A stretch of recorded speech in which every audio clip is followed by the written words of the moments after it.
Жизнь — это не те дни, что уже прошли. Это те, что еще остались. Мы часто оглядываемся назад, вспоминаем ошибки, упущенные возможности, радости, которые больше не вернуть.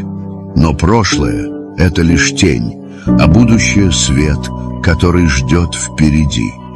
Каждый оставшийся день — это шанс.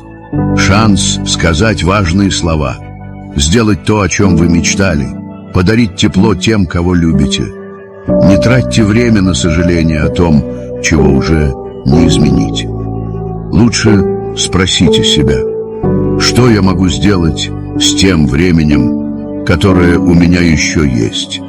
Ведь настоящая жизнь — это не воспоминания, а моменты, которые вы создаете прямо сейчас.